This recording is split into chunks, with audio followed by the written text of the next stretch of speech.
ሴቶች እንዲያሳድዱ የሚያደርጉ 7 መንገዶችን ዛሬ በሳቢሳ እናወራለን። ፊልሞች ማህበረሰቡ ያሳዩን ወንድ ልጅ ሴት ልጅ ሲያሳድድ፣ ሲሰቃይ፣ ራሱን ሲያሳይ፣ ስጦታ ሲገዛ፣ ብዙ ነገር ዋጋ ሲከፍል ነው። ለዛ ነው ወንድ ልጅ ብዙ ጊዜ ዝቅ ተደርጎ ምናምን እንዳማራጭ የሚታየውም። ዛሬ ግን ይህን ነገር ቀይሬ እኔ አንተ ከፈላጊነት እንዴት ወደ ተፈላጊነት እንደምትሸጋገር ምን አይነት ዘዴዎች እንደምትጠቀም እነግርሃለሁ። ለሳቢሳ ሚዲያ አዲስ የሆናችሁ ሰብስክራይብ አድርጉ። ሐሳብ አስተያየታችሁንም ኮሜንት ላይ ጻፉልኝ። መልካም ቆይታ ይሆንላችሁ። አንደኛውና የመጀመሪያው እውቅና ፍለጋን አቁም። ሴቶች ተስፋ መቁረጥህን ከሩቅ ያሸቱታል። የእሷን ይሁንታ እንደምትፈልግ ማሳየት እንደጀመርክ ወዲያውኑ ላንተ ያላትን ፍላጎት ታጣለች። ሁልጊዜ መጀመሪያ መልእክት መላክ አቁም። ራስህን ከልክ በላይ ማስረዳት አቁም እና የእሷን ትኩረት ሽልማት እንደሆነ አድርጎ ማሰብህን ማቆም ይኖርብሃል። ሽልማቱ አንተ ነህ። እሷ አንተን በማግኘቷ እድለኛ ናት፣ ተሸላሚ ናት። አንተ እሷን ስላገኘህ ምንም አይነት ሽልማት አልተሰጠህም፣ ወይም ደግሞ ምንም አይነት ሽልማት አይደለም። በቃ ራስህን ትልቅ አድርገህ አስብ። ይህንንም ሁልጊዜ ማሰብ ብቻ ሳይሆን መኖር ይኖርብሃል። እሷ እንድታውቅልህ ወይም ደግሞ ከእሷ እውቅና ፈልገህ ብዙ ዋጋ መክፈልህን ማቆም ይኖርብሃል። እንደዚህ ዋጋ የምትከፍል ከሆነ እሷ እንድታውቅህ ከእሷ ዘንድ እውቅናን፣ እሺ ባይነትን ወይም ደግሞ ይሄ እሺ እወድሃለሁ፣ አፈቅርሃለሁ ለመባል ብለህ ራስህን ማጣት፣ ብዙ መልፋትና መጋጋጥ የለብህም። ከእሷ እውቅና ለማግኘት ብዙ ውጣ ውረድ፣ ብዙ ነገር ማሳለፍ የለብህም። ለምን? እሷ ለአንተ ሽልማትህ እንደሆነች ማሰብ ማቆም አለብህ። ማሰብ ብቻ ሳይሆን ተግባራዊ ልታደርገው ይገባል። አንተ ለእሷ በመጀመሪያ ሽልማት ነህ። ስለዚህ ራስህን እንደ ትልቅ ነገር ቁጠረው። ምክንያቱም ወንድ ልጅ ነህ፣ ምንጊዜም ቢሆን ተፈላጊ ነህ። ራስህን እንደ ትልቅ፣ ራስህን ጎበዝ እንደሆንክ ወንድ ደግሞ ጎበዝ ነህ። ጎበዝ አድርገህ ተዘጋጅ እንጂ ከእሷ እውቅናን ለማግኘት ስትል ብዙ ውጣ ውረድ መሄድ የለብም። እንደዛ ከሆነ ሴቶች ላይፈልጉ ላያሳድዱ ይችላሉ። እውቅና ማትፈልግ በራስህ የምትተማመን ወንድ ከሆንክ እሱ ወይም ደግሞ አንተ ራስህን ለሷ ብዙ በማስረዳት ጊዜ የማታባክን ከሆነ ሴቶች ያኔ ያሳድዱሃል። አንተን ለማወቅ እንኳን በጣም ረጅም ጥረት ያደርጋሉ። ሁለተኛው በመጀመሪያ ህይወትህን ከፍ አድርግ። ከፍተኛ ዋጋ ያለው ሰው ሴቶችን ለማሳደድ ጊዜ የለውም። ደረጃው ከፍ ያለ ሰው ስኬትን፣ ስልጣንንና የፋይናንስ ነፃነትን በማሳደድ በጣም ስራ ይበዛበታል። ላንተ የሚሆን ምንም ነገር ከሌለህ እሷ ለምን ፍላጎት ሊኖራት ይገባል? እስኪ ልጠይቅህ። ላንተ ለራስህ የሚጠቅም ወይም ራስህን አስደስተህ የምትኖርበት የኢኮኖሚ የብዙ ነገር ባዶ ከሆንክ ራስህን ያልጠቀምክ ሰው እንዴት እሷን ልጠቅማት ትችላለህ? እሷ ላንተ እንዴት ፍላጎት ሊኖራት ይችላል? እንዴት ልትወድህ ትችላለህ? እንዴት ልትወድህ ትችላለች? በሙያህ በአካላዊ ጥንካሬህና በአስተሳሰብህ ላይ አተኩር። ግዛትህን ገንባ እና ሴቶች በተፈጥሮ የሱ አካል መሆን ይፈልጋሉ። ካለህ ማንም ይፈልግሃል። እንኳን ሴት ቀርቶ ማንም ሰው ጠብር ግፍ ይልሃል። ገንዘብ ካለ በሰማይ መንገድ አለ የሚባል አባባል አለ። በትክክል ልክ ነው። ማለት በሰማይ መንገድ አለ ያው ስናካብደው ነው እንጂ በሰማይ መንገድ ኑሮት ምናምን ሳይሆን፣ ግን ገንዘብ ካለ እንኳን ሴት ልጅ ማንም ይወድሃል፣ ይፈልግሃል፣ ያሳድድሃል። ስለዚህ አንተ በመጀመሪያ ህይወትህን ከፍ አድርገህ ተገኝ፣ ትልቅ ቦታ ተገኝ፣ ዋጋ ያለው ሰው ሁን። በገንዘብ በኢኮኖሚ በብዙ ነገር ራስህን ችለህ ተገኝ። ያኔ ሴቶች ያሳድዱሃል። ሶስተኛው ትኩረትህን ተቆጣጠር። ትኩረት ለሴቶች ገንዘብ ነው። በሱ ነው የሚኖሩት። ሁልጊዜ የእሷን ፖስቶች እየወደድክ በፎቶዎቿ ላይ አስተያየት እየሰጠህና ስልኳን ከመጠን በላይ እየደወልክ ከሆነ አስቀድመህ ተሸንፈሃል። ወደ ኋላ ተመለስ። እንደ ሌሎች ጠንካራ ወንዶች ብዙ እንደማትጨነቅላት እንድታስብ አድርጋት። ፍላጎት ባነሰ ወይም ደግሞ በጣም የማትንገበገብ ወንድ በሆንክ ቁጥር እሷ ወደ አንተ ትሳባለች፣ ታሳድድሃለች፣ ትፈልግሃለች፣ ትወድሃለች፣ ታፈቅርሃለች። እርግጠኛ ሆኜ ነው የምነግርህ። እኔ ማለት ብዙ ነገር እናውቀዋለን። በቃ በጣም ትኩረት ለሚሰጠን ወንድ ወይም ደግሞ በጣም ሁልጊዜ የት ነሽ፣ የት ገባሽ፣ በላሽ ወይ፣ ጠጣሽ ወይ፣ ምሳ በላሽ፣ ቁርስ በላሽ፣ እራት በላሽ፣ ማሬ ዛሬ እኮ እንዲህ ነው እያለ ከሚነዘንዘን ወንድ ኮንፊደንስ ያለው ጧት ደውሎ ደህና ዋልሽ፣ ደህና አደርሽ፣ ምናልባት ይሄ ብዙ መደወል የማያበዛ መጨቃጨቅ የማያበዛ ትኩረት እንትን የማይል ትኩረት በተሰጣት ቁጥር ሴት ልጅ እንደተሸነፍክ፣ ስለዚህ ትኩረት አንተ ስለሰጣት የትም እንደማትሄድ ትኩረትህ እሷ ላይ እንደሆነ ነው የሚገባት።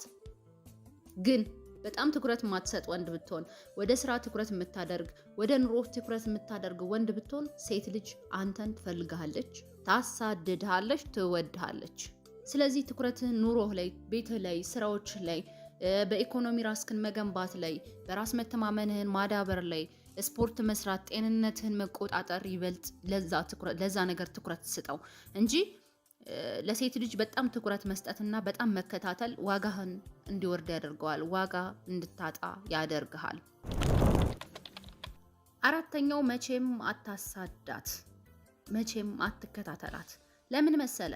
አንዳንድ ጊዜ አንዳንድ ሴቶች የሆነ ሰዓት በጣም ትጠጋሃለች፣ በጣም ትቀርባለች፣ ፉሽ ፉሽ ካንተ ጋር በቃ ጧትም ማታም በቃ ልበላለኝ አንተ ጋር ናት ውሎ አዳሯ፣ ስልክ 10 የመደወል።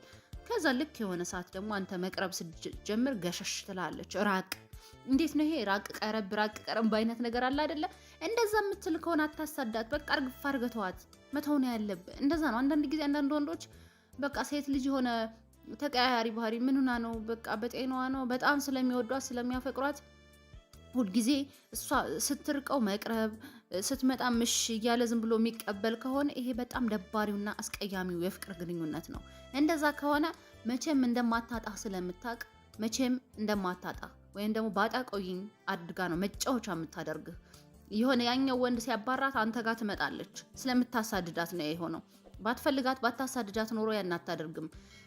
ግን አንተ ስለምታሳድዳት አንተ ጋር የሆነ ሰዓት አሪፍ ጊዜ ታሳልፍና ሰለቸኝ አይነት ነገር በሚል ሙድ ጥላ ትሄዳለች። ከዛኛው ወንድ ጋር ሳልፋ ደግሞ ተመልሳ አንተ ጋር ትመጣለች። እንዲህ የምታደርግን ሴት አታሳዳት፣ አትከታተላት። በቃ የተገላቢጦሽ መሆን አለበት። አንተ እንደዚህ የምትከታተላት ከሆነ እሷ ጊዜ እየሰጠችህ ካልሆነ አንተ ግን እየወደድክ እየፈለግካ ከሆነ እርግፍ አድርገህ ተዋት። ያኔ አንተ ማሳደድህን ስታቆም እራሷ ታሳድድሃለች። ብዙ ጊዜ እኛ ሀበሾች ተገላቢጦሽ ነገር ነው የምናደርገው። የሚወድንን ሰው እንተውና የማይወደን ነው የምንወደው። ስለዚህ ተገላቢጦሽ አድርግ እንድታሳድድህ እንጂ አንተ ማሳደድና ጊዜህን መግደል ከእሷ ጋር ምናም መሆን የለበትም። አምስተኛው ሚስጥራዊ ሁን። ሊተነበይ የማይችል ወይም ደግሞ ጎበዝ የሆነ ማንም የማያውቀው አይነት በጣም ሁሉ ሰው ለማወቅ የሚጓጓው አይነት ወንድ ሁን። ቀጣይ እርምጃህን ስሜትህንና በፈለገችው ጊዜ ልታገኝህ እንደምትችል አስቀድማ ካወቀች ትሰለቻለች። ሊተነበይ የማይችል ሁን። እንድትገምትህ ወይም ደግሞ እንድትጠራጠር ግራ እንድትጋባ ማድረግ ይኖርብሃል። ያኔ አንተን ለማወቅ ስትል ይሄ ሰውዬ እንዴት ነው ግራ ነው እንደሚያጋባ ምን እንደዚህ ይሆን እንዴ እንደዛ ይሆን እንዴ እያለች አንተን ለማወቅ ስትል ራሱ ትቀርብህና ራሷ ማሳደር ትጀምራለች። ስለማታውቅህ ማናውቀውን ነገር ማየት በጣም እንጓጓለን አይደለ? ማያውቁት ሀገር ይናፍቃል ነው አይናፍቅም የሚባል ተረት አለ። ብቻ እኔ አሁን ማላውቀው ነገር ነው የሚናፍቀኝ። ማላውቀው ሀገር ይናፍቀኛል። ዝም ብሎ ማላውቀው እኮ ነው ዝም ብሎ። ስለዚህ ለማወቅ ጥረት ስለምናደርግ ሁልጊዜም የሰው ልጅ ትምህርት የሚማረው የማያውቀውን ነገር ለማወቅ ነው። ዲግሪ የሚይዘው ማስተርስ የሚይዘው የማያውቀውን ነገር ለማወቅ ነው። ስለዚህ የማታውቀውን ነገር ለማወቅ ያንተን ባህሪ፣ ያንተን ጸባይ፣ ያንተን ስሜት ለማወቅ ስትል ትከተልሃለች። በጣም ነው የምትከተል፣ በጣም ታሳድድሃለች። ስድስተኛውና የመጨረሻው አላማህን ተቆጣጠር። እሷ አይደለችም። ሴቶች ኃይል አላማ ያላቸውን ወንዶች በጣም ይከታተላሉ፣ ያሳድዳሉ። ሴቶችን ከማግኘት ያለፈ ትልቅ አላማ፣ ራዕይ፣ ግብ ከሌለህ እሷ መቼም እንደ መሪ አትቆጥርህም። ሴቶች ተልእኮና አላማ ያላቸው ወንዶችን እንደሚመርጡ ወይም ደግሞ እንደሚፈልጉ የታወቀ ነው። ምርጡ የራስህ ስሪት ለመሆን ትኩረት አድርግ። ያን ጊዜ እሷ ታሳድድሃለች። ምክንያቱም የትልቅ ነገር አካል ለመሆን ስለምትፈልግ ነው። ካለው ሰው ጋር፣ ከተሳካለት ሰው ጋር፣ ከሚወደድ ወንድ ጋር መሆን የሴቶች የምንጊዜም እቅድና የህይወት ዘመን ምርጫ ፍላጎት ነው። በመጨረሻም አንድ ነገር ላስታውስህ። እንደ